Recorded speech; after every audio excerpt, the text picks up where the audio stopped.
Hari tu ada yang cari, bang nak MPV 7-seater mewah, Velfire ZG boleh dapat bawah 200,000 tak? Jawapannya memang boleh. Kita nak clear stock. So let's go. Kat belakang ni ada satu unit kereta ZG tahun 2020. Kita nak clear stock before raya. Memang confirm boleh pakai. Let's go. Okay, ni guys. So kereta ni tahun 2020 ZG yang dah facelift. So 3 LED. Kereta yang agak limited sebenarnya ZG ni berbanding dengan Alphard SC. Sebab Alphard SC dia sampai 2022. Untuk Velfire ZG ni dia sampai 2020 je tak silap.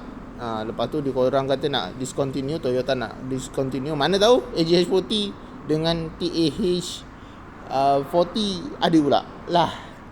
Gitulah lebih kurang cerita dia. So yang ni kita tunjuk lah secara walk around dulu. Ni spek original memang original spek ZG tanpa body kit macam ni. Kereta grade original. Kita punya ni grade 4. So memang original. Mileage pun original. Boleh tengok Scroot sendiri. Kalau tak percaya, kita ada report kita bagi.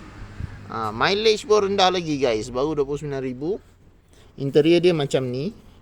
Ni interior dia. Roof monitor semua tak ada. Yang ni infotainment original. Blind spot monitoring pun tak ada. DIM pun tak ada. So yang ni memang spek original dia lah. Memang original. Yang lain tu semua optional tambahan-tambahan. Seat datang dengan kiri kanan. Harga yang pasti yang murah. Yang ni harga memang murah. So yang ni kita nak nego, bukan nak nego, nak let go. Kita nak let go dengan harga 188 only sahaja. 188k sahaja.